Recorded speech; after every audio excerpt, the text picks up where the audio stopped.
नमस्कार मु मानस आपण मानक पई नेकी आसीची सकाळर केतोटी गुरुत्वपूर्ण खबर सेथिपई वीडियो को शेष पर्यंत देखिबाकू मोर अनुरोध। नंबर 1 आज प्रथम खबर आउरी बढ़िबो खरा। आज 11 जिला को सतर्क कला पाणीपाग विभाग। दिन जेते भी बढ़ुची ताती सेते भी बढ़ुची। सकाळ 7 रु अनुभूत हेउची टाण खरा। सेपटे किछि दिन हेबा राज्य रे ग्रीष्म प्रवाह जारी रहितबे बेले आज 11 जिला को सतर्क करची पाणीपाग विभाग। प्रचंड ग्रीष्म प्रवाह मध्य रे ओडिसा 16 स्थान रे 12 तो 40 डिग्री ऊपर रहिबो। सेपटे टाण खरा सहित झारसुगुड़ा केवल राज्य नुहे पूरा देशर सबुठ उत्तप्त सहर में परिणत होइछि। आ एई प्रचंड ग्रीष्म प्रवाह आसंता 3 दिन पर्यंत जारी रहिबो बोली कहिछि आंचलिक पाणीपाग केन्द्र। आसंता 3 दिन पर्यंत ग्रीष्म लहरी लागि रहिबार संभावना थिबारु जनसाधारणको सतर्क रखिबाकू पाणीपाग विभाग एवं एसआरसी कार्यालय पक्षरु सतर्कता जारी करा जाइछि। तो बुधवार झारसुगुड़ा दिनर तापमात्रा 45.4 डिग्री छुइछि। सेहिपरि अनेक जिल्ला रे 40 डिग्री टपिछि पारद, जहाँकि समस्तଙ୍କ चिंतार कारण साजिछि। रातिर तापमात्रा स्वाभाविक अधिक रहिबार संभावना थिबारु संबलपुर, सुंदरगढ़ एवं बलांगीर जिला को ऑरेंज वार्निंग दिया जायछि। कलाहांडी, नुआपड़ा, देवगढ़ और अनुगुल जिला को ग्रीष्म प्रवाह पई येलो वार्निंग जारी करा जायथिबा बेले बालेश्वर, भद्रक, जाजपुर, केन्द्रापड़ा, कटक, जगतसिंहपुर, पुरी, खोर्धा, नयागढ़, गंजाम, गजपति, केन्दुझर एवं ढेंकानाल जिले में उपरोक्त जिला गुड़ी को पाणीपाग विभाग पक्षरु सतर्क सूचना जारी करा जायथिबा बेले मयूरभंज जिला को येलो वार्निंग जारी होइछि। परवर्ती खबर अंगनवाड़ी कर्मी नियुक्ति नहीं सरकार को बड़ घोषणा। एणिकी मैट्रिक पास पर मिलिबनी चाकरी। गतकाली लोकसभा भवन में मुख्यमंत्री मोहन चरण मांझी अध्यक्षतार अनुष्ठित होइछि राज्य कैबिनेट गुरुत्वपूर्ण बैठक। यह बैठक शेष पर अंगनवाड़ी कर्मी नियुक्ति नहीं एक घोषणा करा जायछि। अंगनवाड़ी सुपरवाइजर चाकरी पई एणिकी आशायी ग्रेजुएशन करिथिबा आवश्यक। कैबिनेट ओडिशा शिशु और महिला कल्याण सेवा नियम प्रस्ताव को अनुमोदन प्रदान करिछि, जहाँ फल वर्तमान प्रचलित नियमर संशोधन द्वारा कनिष्ठ वर्ग सेवा पदवी रे चयन भित्तिक नियुक्ति प्रदान निमंते जड़े अंगनवाड़ी कर्मी निश्चित रूपे जेकोसी स्वीकृति प्राप्त विश्वविद्यालय स्नातक पास करथिबा आवश्यक। केवल ग्रेजुएशन पास करथिबा पिला ही एही चाकरी पई आवेदन करिपरिबे, किंतु यहा पूर्वे निर्धारित योग्यता अनुसार कार्य करि आसुथिबा अंगनवाड़ी कर्मी क्षेत्र में लागू हेबो नाही। उल्लेखयोग्य पूर्वर ओडिशा शिशु और महिला कल्याण सेवा नियम 1998 अनुसार कनिष्ठ वर्ग सेवा व परिदर्शिका पदवी रे चयन भित्तिक नियुक्ति निमंते जड़े अंगनवाड़ी कर्मी मैट्रिक पास करिथिबा आवश्यक हेउथिला। परवर्ती खबर सुभद्रा योजना। गतकाली ओडिशा रे प्राय 2 लाख हिताधिकारी को आर्थिक सहायता मिलिछि। ओडिशा सरकार प्रमुख महिला कल्याणकारी सुभद्रा योजना अधीन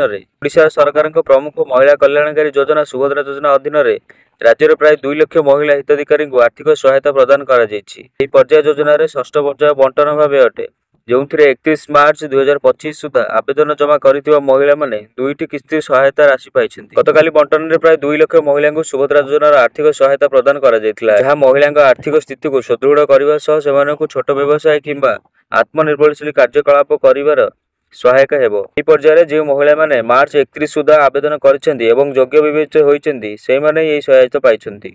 प्रत्येक हिताधिकारी को सुभद्रा कार्ड प्रदान करा जायछि, जहा सेमानक आर्थिक कारोबार को सहज करिवो। सुभद्रा योजना को प्रधानमंत्री नरेंद्र मोदी सेप्टेम्बर 17, 2024 रे उद्घाटन करथिले। ए पर्यंत राज्य रे प्राय 1.20 कोटी महिला उपकृत हेलेनी।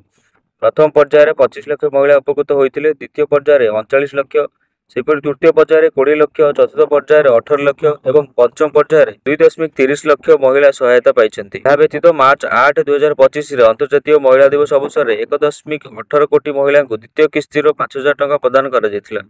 राज्य सरकार एही योजना पाई 25-26 आर्थिक वर्ष रे 10,145 कोटी टंका व्यवहार करिसेंति। अप्रैल 22 रे जम्मू और काश्मीर रे पहलगाम रे घटिथिबा आतंकवादी आक्रमण भारत और पाकिस्तान मध्य उत्तेजना को अत्यधिक वृद्धि करिछि। एही आक्रमण रे 26 जन पर्यटक जेउथिरे 2 जन विदेशी एवं 2 जन स्थानीय लोक थिले। एही घटना को काश्मीर रेसिस्टेंस नामक एक गोष्ठी दायित्व नेइछि। एही आक्रमण पर भारत और पाकिस्तान मध्य रे युद्धर संभावना नै विभिन्न चर्चा आरंभ होइछि।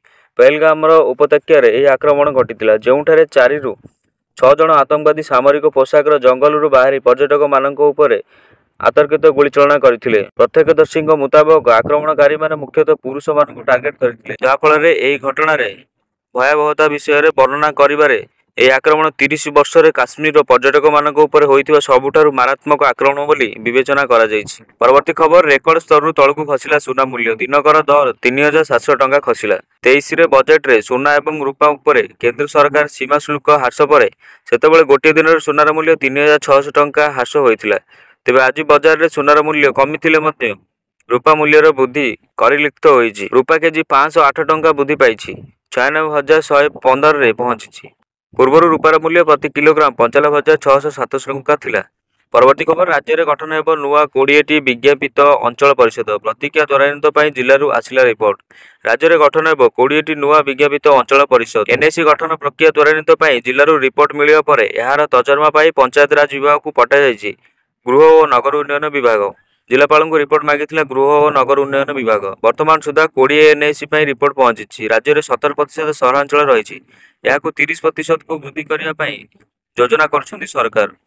ସେହିପରି ନୂଆ ମ୍ୟୁନିସିପାଲିଟି ଗଠନ କରିବା ପାଇଁ ସରକାର ପ୍ରକ୍ରିୟା ଆରମ୍ଭ କରିଛନ୍ତି ବୋଲି ଗୃହ ଓ ନଗର ଉନ୍ନୟନ ମନ୍ତ୍ରୀ ଶିବ ମହାପାତ୍ର କହିଛନ୍ତି। ଗତ ନିର୍ବାଚନ ପୂର୍ବରୁ ରାଜ୍ୟରେ 57 ନୂଆ ଏନ୍ଏସି ଗଠନ ସହ 6 ଏନ୍ଏସିକୁ ପୌରପାଳିକାକୁ ଉନ୍ନତି କରିବା ପାଇଁ ବିଜେଡି ସରକାର ଘୋଷଣା କରିଥିଲା। ବିଜେପି ସରକାର ଆସିବା ପରେ ନୂଆ ଏନ୍ଏସି ପାଇଁ ପ୍ରସ୍ତାବ ପଠାଇବାକୁ ଜିଲ୍ଲାପାଳମାନଙ୍କୁ ବହୁବାର ଚିଠି ଲେଖିଥିଲା ନଗର ଉନ୍ନୟନ ବିଭାଗ।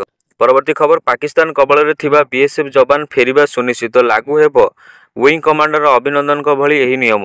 ଜାମ୍ମୁ କାଶ୍ମୀରର ପହଲଗାମରେ ଆତଙ୍କବାଦୀ ଆକ୍ରମଣ ପରେ ଭାରତ ଏବଂ ପାକିସ୍ତାନ ମଧ୍ୟରେ ତୀବ୍ରତା ଦେଖିବାକୁ ମିଳିଛି। କିଛି ସମୟ ପୂର୍ବରୁ ଏକ ବଡ଼ ଖବର ସାମ୍ନାକୁ ଆସିଥିଲା। ରିପୋର୍ଟ ଅନୁସାରେ ପାକିସ୍ତାନ ରେଞ୍ଜର୍ସମାନେ ଜଣେ ବିଏସ୍ଏଫ୍ ଯବାନଙ୍କୁ ବନ୍ଦୀ କରିଛନ୍ତି। କୁହାଯାଉଛି ଯେ ଏହି ବିଏସ୍ଏଫ୍ ଯବାନ ଭୁଲରେ ସୀମା ପାର କରିଦେଇଥିଲେ, ଯାହାପରେ ପାକିସ୍ତାନ ରେଞ୍ଜର୍ସମାନେ ତାକୁ ଧରି ପକାଇଥିଲେ। ଏହି ମାମଲା ସାମ୍ନାକୁ ଆସିବା ପରେ ବିଏସ୍ଏଫ୍ ଅଧିକାରୀ ଏବଂ ପାକିସ୍ତାନ ଫ୍ଲାଗ ରେଞ୍ଜର୍ସଙ୍କ ମଧ୍ୟରେ ଆଲୋଚନା ଆରମ୍ଭ ହୋଇଛି। ପରବର୍ତ୍ତୀ ଖବର, ସୁଭଦ୍ରାକୁ ନେଇ ଆସିଲା ବଡ଼ ଅପଡେଟ୍। ହିତାଧିକାରୀଙ୍କ ଖାତାକୁ ଗଲା ଷଷ୍ଠ ପର୍ଯ୍ୟାୟର ସୁଭଦ୍ରା ଟଙ୍କା। ପୁରୀର ତାଳବଣିଆଠାରେ ଜାତୀୟ ପଞ୍ଚାୟତିରାଜ ଦିବସ 2025 ରାଜ୍ୟସ୍ତରୀୟ ସମାବେଶରେ ମୁଖ୍ୟମନ୍ତ୍ରୀ ମୋହନ ଚରଣ ମାଝୀ ଗୁରୁବାର 6 ଲକ୍ଷ ରାସନ କାର୍ଡ ବାଣ୍ଟିବା ସହିତ ଷଷ୍ଠ ପର୍ଯ୍ୟାୟର ସୁଭଦ୍ରା ଯୋଜନାର 2 ଲକ୍ଷରୁ ଅଧିକ ନୂତନ ହିତାଧିକାରୀଙ୍କୁ 200 କୋଟିର ସିଧାସଳଖ ଆର୍ଥିକ ସହାୟତା ପ୍ରଦାନ କରିଛନ୍ତି। ତେବେ ଏହି ସଭାରେ ଯୋଗଦେଇ ଉପମୁଖ୍ୟମନ୍ତ୍ରୀ ପ୍ରଭାତୀ ପରିଡ଼ା ଏହି ଅବସରରେ କହିଛନ୍ତି ଯେ ମହିଳା ସଶକ୍ତ ହେଲେ, ବ୍ୟବସ୍ଥା ସଦୃଢ଼ ହେଲେ ଦେଶର ବିକାଶ ହେବ। ଏହି ଷଷ୍ଠ ପର୍ଯ୍ୟାୟରେ ଯେଉଁ ମହିଳାମାନେ ମାର୍ଚ୍ଚ 31 ସୁଦ୍ଧା ଆବେଦନ କରିଛନ୍ତି ଏବଂ ଯୋଗ୍ୟ ବିବେଚିତ ହୋଇଛନ୍ତି, ସେମାନେ ହିଁ ଆର୍ଥିକ ସହାୟତା ପାଇବେ। ପ୍ରତ୍ୟେକ ହିତାଧିକାରୀଙ୍କୁ ସୁଭଦ୍ରା କାର୍ଡ ମଧ୍ୟ ପ୍ରଦାନ କରାଯାଇ, ଯାହା ସେମାନଙ୍କର ଆର୍ଥିକ କାରବାରକୁ ସହଜ କରିବ। ସୂଚନାଯୋଗ୍ୟ ଯେ ସୁଭଦ୍ରା ଯୋଜନାରେ 1,65,877 ଜଣ ମହିଳା ପ୍ରଥମ କିସ୍ତି ଟଙ୍କା ପାଇଛନ୍ତି। ସେହିପରି 98,82,092 ଜଣ ମହିଳା ଦ୍ୱିତୀୟ କିସ୍ତି ଟଙ୍କା ପାଇଛନ୍ତି। ପରବର୍ତ୍ତୀ ଖବର, ଆର୍ସିବି ଭାଙ୍ଗିଲା ଘରେ ପରାଜୟ ଦଳ। ବିରାଟ କୋହଲି ଏବଂ ଦେବଦତ୍ତ ପାଡ଼ିକଲ ଆକର୍ଷଣୀୟ ଅର୍ଦ୍ଧଶତକ ପରେ ଜୋସ୍ ହାଜେଲଉଡଙ୍କ ନିର୍ଣ୍ଣାୟକ 19ତମ ଓଭର 1 ରନ୍ 2 ୱିକେଟ୍ ବଳରେ ଆର୍ସିବି ଘରୋଇ ଗ୍ରାଉଣ୍ଡ ପରାଜୟ ଧାରାକୁ ଭାଙ୍ଗିଛି। ଚିନ୍ନାସ୍ୱାମୀ ଷ୍ଟାଡିୟମରେ ଚଳିତ ବର୍ଷ 3ରୁ 3 ପରାଜୟ ବରଣ କରିଥିବା ଆର୍ସିବି ଗୁରୁବାର ରାଜସ୍ଥାନ ରୟାଲ୍ସକୁ 11 ରନରେ ହରାଇ ଦେଇଛି। ଆର୍ସିବି ନବମ ମ୍ୟାଚ୍ ଷଷ୍ଠ ବିଜୟ ସହ ତୃତୀୟକୁ ଉନ୍ନତ ହୋଇଛି। ଅନ୍ୟପକ୍ଷରେ ରାଜସ୍ଥାନ ରୟାଲ୍ସ ନବମ ମ୍ୟାଚ୍ ସପ୍ତମ ପରାଜୟ ସହ ପ୍ଲେ ଅଫ୍ ଦୌଡ଼ରୁ ବାଦ୍ ପଡ଼ିବା ଆଶଙ୍କାରେ ପଡ଼ିଛି। ଦର୍ଶକ ବନ୍ଧୁ, ଭିଡ଼ିଓକୁ ଶେଷ ପର୍ଯ୍ୟନ୍ତ ଦେଖିଥିବାରୁ ଆପଣଙ୍କୁ ବହୁତ ବହୁତ ଧନ୍ୟବାଦ। ଆମ ଭିଡ଼ିଓଟି ଯଦି ଆପଣଙ୍କୁ ଭଲ ଲାଗିଛି, ଭିଡ଼ିଓ ଗୋଟେ ଲାଇକ୍ କରନ୍ତୁ। ଚ୍ୟାନେଲରେ ନୂଆ ଥିଲେ ଚ୍ୟାନେଲକୁ ସବସ୍କ୍ରାଇବ୍ କରି ପାଖରେ ଥିବା ବେଲ୍ ଆଇକନ୍କୁ ଅଲ୍ରେ ସେଟ୍ କରନ୍ତୁ, ଯାହାଫଳରେ କି ଆମର ଲେଟେଷ୍ଟ ନ୍ୟୁଜ୍ ଆପଣଙ୍କ ପାଖକୁ ସର୍ବପ୍ରଥମେ ଯାଇପାରିବ। ଜୟ ଜଗନ୍ନାଥ।